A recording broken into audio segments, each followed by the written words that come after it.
Makom Sunan Gunung Jati, Kabupaten Cirebon.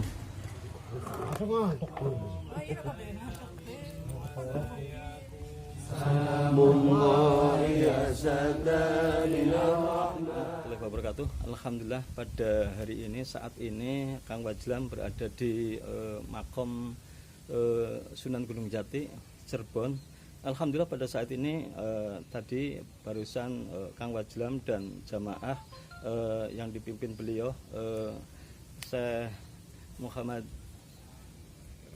Irham nggih, matur sekali panjenengan saged mengikuti acara jalannya nanti tur wisata religi Kang Wajlam. Langsung saja saya sedikit mau ngobrol-ngobrol dengan Syekhuna. Assalamualaikum warahmatullahi wabarakatuh. Assalamualaikum. Ya, Syekh derekakan Syekh. Pengriki emang makamnya di sini apa Sunan Gunung Jati apa bagaimana? Apa masih di dalam itu? Iya, sebetulnya makamnya itu masih di dalam ya. Kalau sebelum-sebelumnya itu ziarah, umumnya para peziarah itu melaksanakan doa tahlil itu di bawah yang jaraknya cukup banyak. Memang peraturan dari pengelola makam semacam itu, tapi alhamdulillah pada siang hari ini kita dibukakan pintu untuk lebih mendekat ke makom beliau Sunan Gunung Jati, walaupun ya agak jauh masih di dalam ya. Ada jarak gitu ya saya. Ya, Nyuwun sewu Syekh. Di sini jamaah ini yang dari Tegal ini berapa ratus ya? Kalau estimasi misalkan ada 3 bis, masing-masing bis 50, ya berarti 150 jamaah. Jamaah ya. Rencana ini habis dari makom Sunan Gunung Jati, terus kemana lagi Syekh? Kita akan melaksanakan ziarah di Pekalongan. Pekalongan mampir dulu Pekalongan ya. Iya. Iya. Saya kira itu dulu Syekh, nanti gampang lanjut kembali. Assalamualaikum warahmatullahi wabarakatuh. Alhamdulillahirabbil alamin. Rekan-rekan, sahabat-sahabat Kang Wajlam yang berbahagia, pada saat ini kita sudah melaksanakan hadorohan gitu pada waliullah Muhammad sallallahu alaihi wasallam, dan tentunya kepada khususan pada Sunan Gunung Jati. Dan di sini kalau kita lihat itu banyak makam, terutama ada makam Ki Gede Bangu II itu Surawana, ada juga Ki Gede Segeran, juga ada makom-makom Nyi Gede Maja dan lain sebagainya. Yang jelas di sini sangat padat gitu, makom-makom para wali-wali Allah itu. Dan kalau kita lihat ke samping kanan kiri itu, kita keberadaannya itu sangat tinggi. Kalau kita lihat sedikit sejarahnya Gunung Jati, dalam usia masih muda, Syarif Hidayatullah ditinggal mati oleh ayahnya. Ia ditunjuk untuk menggantikan kedudukan sebagai raja di Mesir sana. Tapi anak muda ini yang masih berusia 20 tahunan lah kira-kira itu, ini tidak mau. Beliau dan ibunya terus akhirnya pulang ke tanah Jawa, berdakwah di Jawa Barat. Kedudukan ayahnya itu kemudian diberikan kepada adiknya, yaitu Syarif Nurullah. Sewaktu berada di negeri Mesir, Syarif Hidayatullah berguru kepada beberapa ulama besar di daratan Timur Tengah dalam usia ya kira-kira masih muda lah gitu.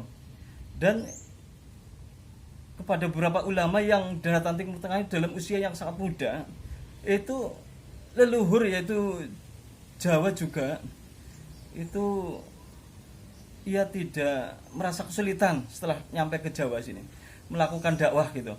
Sering kali terjadi keracuan sebenarnya. Kadang-kadang ada antara nama Fatahillah dengan Syarif Hidayatullah yang bergelar Sunan Gunung Jati. Orang menganggap Syarif Hidayatullah adalah satu, tetapi yang benar adalah 2 orang. Syarif Hidayatullah, cucu Raja Pajajaran, adalah seorang penyebar agama Islam di Jawa yang kemudian disebut Sunan Gunung Jati. Sedang Fatahillah adalah seorang pemuda Pasai yang dikirim Sultan Trenggana membantu Sunan Gunung Jati berperang melawan penjajah Portugis. Bukti bahwa Fatahillah bukan Sunan Gunung Jati adalah makam dekat Sultan Gunung Jati yang ada tulisan Tubagus Pasai Fatullah atau Fatahillah atau Palatehan menurut lidah orang Portugis seperti itu. Dan Syarif Hidayatullah dan ibunya Syarifah Mudaim datang ke negeri Caruban. Caruban ini Cirebon gitu, Jawa Barat pada tahun kira-kira 1475 sesudah mampir dahulu ke negeri Gujarat dan Pasai untuk menambah pengalaman ilmu. Kedua orang itu disambut gembira oleh Pangeran Cakrabuana setelah nyampe ke Tegal dan keluarganya. Syekh Datuk Kafi sudah wafat. Guru Pangeran Cakrabuana dan Syarif Mudaim itu dimakamkan di Pasambangan sebelah sananya, kayaknya masih Cirebon juga. Dengan alasan agar selalu dekat dengan makam gurunya, Syarifah Mudaim minta agar diizinkan tinggal di Pasambangan Gunung Jati gitu. Syarifah Mudaim dan putranya yaitu Syarif Hidayatullah meneruskan usahanya. Syekh Datuk Kafi membuka pesantren-pesantren yang dari Syarif adalah saat yang ditentukan Pangeran Cakrabuana menikahkan anaknya yaitu Nyi Pakungwati dengan Syarif Hidayatullah.